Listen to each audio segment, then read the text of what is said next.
I want to talk to you about a crisis we see all around us. People with severe and untreated mental illness who live out in the open, on the streets, in our subways, in danger and in need. Going forward, we will focus on action, care, and compassion. If severe mental illness is causing someone to be unsheltered and a danger to themselves, we have a moral obligation to help them get the treatment and care they need. Hey everyone, welcome back to our channel. Yes, I'm still sitting in my closet. There's just way too much stuff that I have to go through. So for the next couple of videos, you're going to see me sitting in my closet, okay? You should see this stuff that I have to go through. It's insane. So anyway, what's going on in New York? I normally leave New York stuff up to Jason at the Angry Prepper, okay? But this, I'm like, wow, okay, this is ridiculous, right? So Mayor Eric Adams, he is literally doing, I don't know, would you call this a sweep of people who are, I guess, untreated of mental illness, okay? From the streets, the subways, and he's putting them in hospitals for psychiatric evaluations. But the thing is that it's not voluntary. It's without their consent. And this is supposed to be a major effort. But it just means that potentially mentally unstable people will be forced rescued and hospitalized, even if they don't pose like an immediate risk of harm to others. It's just because Adams said his government has a moral obligation to address a crisis that he sees. So I'm wondering, I don't know if you're wondering, but I'm wondering if anyone, and I mean anyone, who has ever been to a therapist, a psychiatrist, psychologist, whatever, okay, and they've ever been put on any kind of medication for, say, anxiety or PTSD or any kind of mental illness, okay, if they now have like a list, right? Like, and they can now involuntarily, like, say, like, you no longer have health insurance and you can't afford to pay for your medication outright without insurance. Will they be coming for people like that next? I don't know. So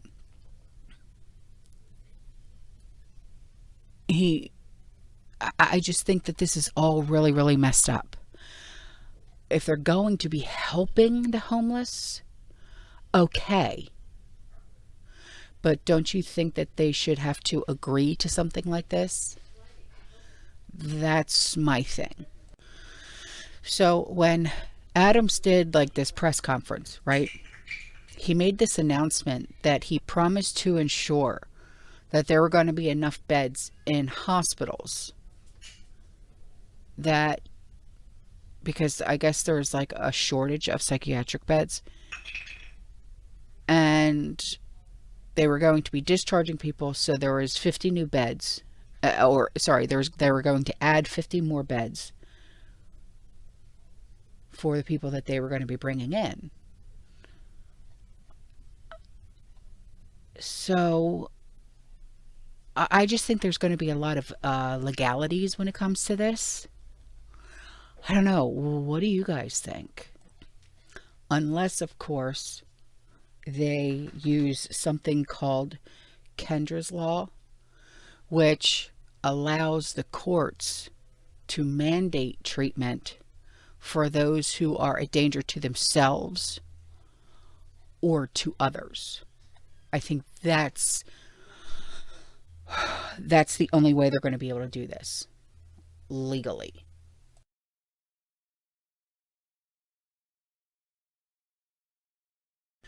So there's this man, his name is Harvey Rosenthal, and he's the chief executive of the New York Association of Psychiatric Rehabilitation Services. And he is a long-standing critic of involuntary confinement, right? And the way that he is seeing this is, he said, the mayor talked about a trauma-informed approach, but he also said that coercion is in itself traumatic. So this work is all about relationship and engagement and trust and reliability, and putting in place this continuity of service. And that's what's going to get us out of this. Not more hospital beds and more Kendra law orders, he said. So that's what they're obviously going to do. They're going to use this Kendra's law to force people who are mentally unstable into confinement or into hospitalization.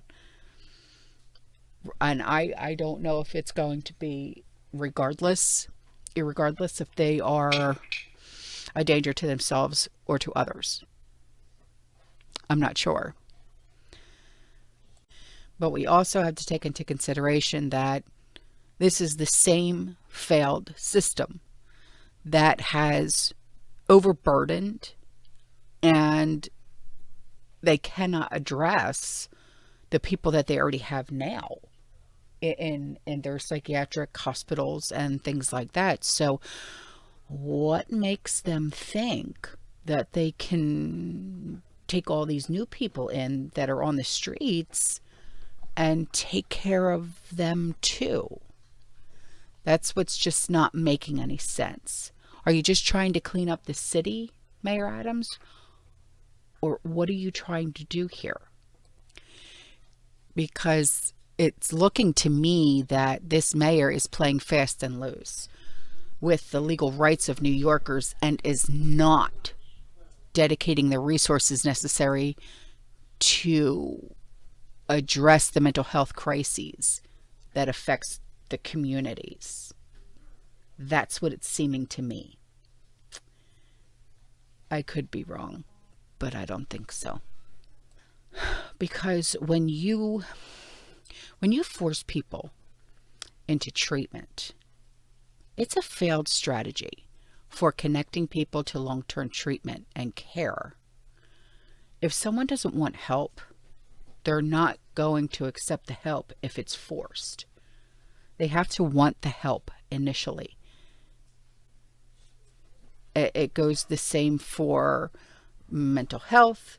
It goes the same for if they have an addiction. It's the same. If they want the help, they will go and seek the help. If they don't want the help, they're definitely not going to want the help if it's forced upon them. So I also want to know, who's determining that they're dangerous to anybody but themselves? That's what I want to know. Who's determining this? Are they having psychiatrists, psychologists, and therapists out there on the street, doing testing on these people? Because I don't think so. I don't know that picking people up and dragging them into an ER is even legal here. Like I said, unless they're using Kendra's law, but I really don't think that they are.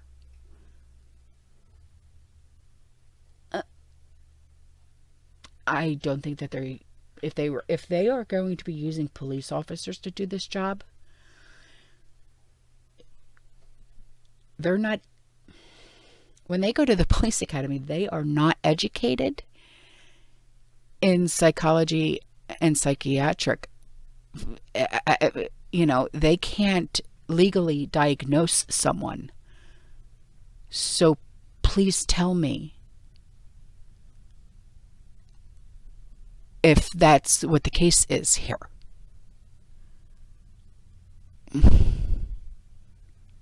Your thoughts. All right, guys, I'm out of here. Okay, I appreciate you. You stay safe, you stay positive, you keep prepping, and as always, fear less. Ciao.